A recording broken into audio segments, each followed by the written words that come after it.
Like every other region, Asia is affected by the troubled global environment and strategic tensions. The COVID pandemic severely disrupted our societies, our economies, our supply chains. Russia's invasion of Ukraine has gravely violated the UN Charter and international law and profoundly undermined the rules-based international order. Most worrying is the state of relations between the US and China. Big powers have a heavy responsibility to maintain stable and workable relations with one another, because any clash between them will have grievous consequences for themselves and the world.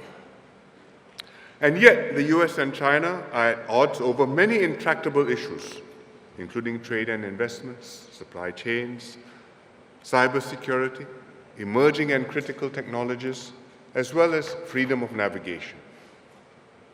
We hope that China and the United States will succeed in stabilizing their relationship and establish sufficient mutual trust and respect to cooperate in areas where their interests are aligned. The world feels the impact of these tensions keenly. Progress on tackling urgent problems such as climate change, energy and food security, and pandemic preparedness has been severely impeded. Economic imperatives are being overshadowed by national security concerns. Countries are pursuing self-reliance and resilience by onshoring or friendshoring their supply chains. The bifurcation in technological and economic systems is deepening. And this will impose a huge economic cost on countries, as well as further exacerbate rivalries and frictions.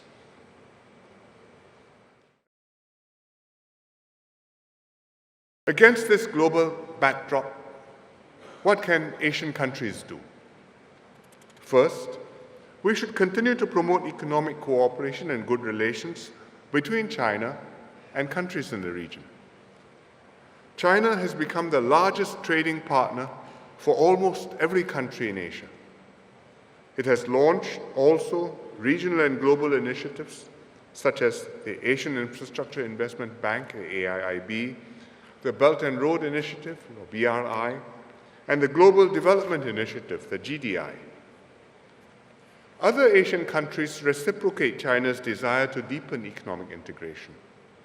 Post-COVID, we encourage a revival of investment, trade, and tourism flows.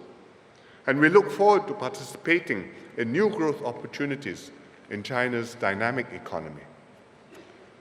Singapore's own ties with China are doing well. We are updating and improving the China-Singapore Free Trade Agreement and raising overall relations to a higher level. Our government-to-government cooperation projects have matched China's priorities at different stages of its development.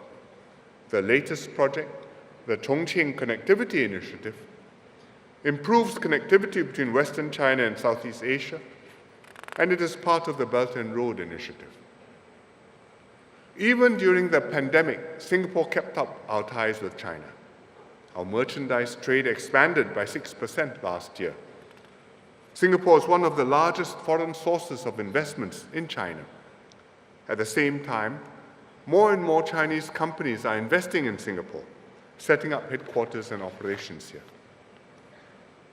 The economic cooperation between China and its Asian neighbors will be more robust if it is underpinned by a sound, broader relationship which builds mutual trust and fosters regional stability.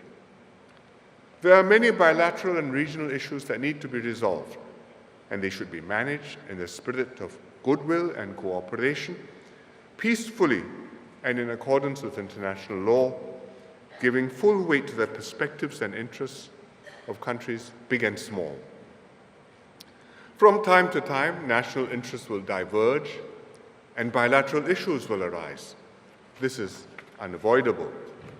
And when this happens, it is important that we insulate our economic relations from these difficulties and continue to do business with one another. We must strive to work together pragmatically for the benefit of our peoples, even when we may not see eye to eye on some issues. This will enable all Asian countries to coexist peacefully with one another and enjoy the space and security to chart their own paths towards development and prosperity.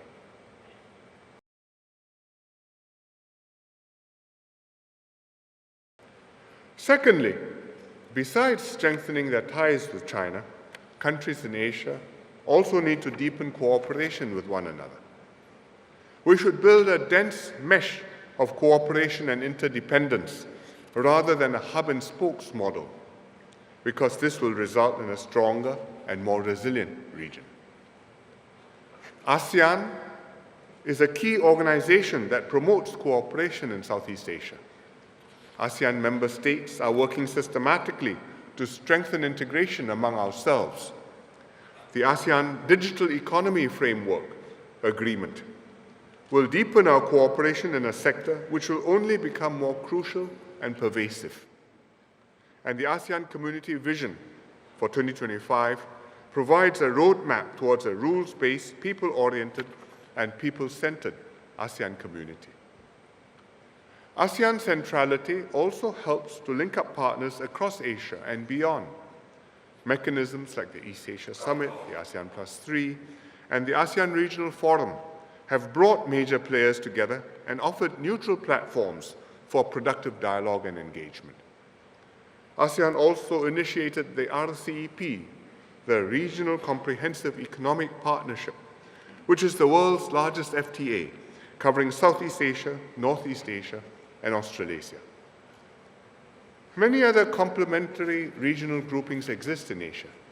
These include the Comprehensive and Progressive Agreement for Trans-Pacific Partnership, the CPTPP, the Indo-Pacific Economic Forum, the IPEF, and the Digital Economy Partnership Agreement, or DEPA.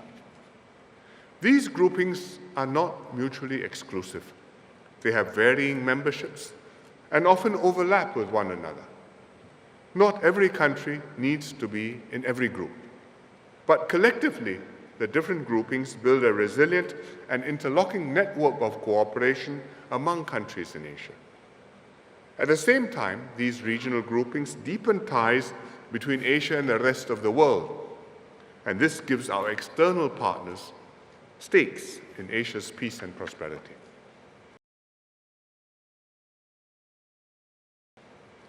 Which brings me to my third point, that Asia should always remain an open region. As Asian countries develop cooperation among ourselves, we should also cultivate our relations with the US, Europe, and other parts of the world.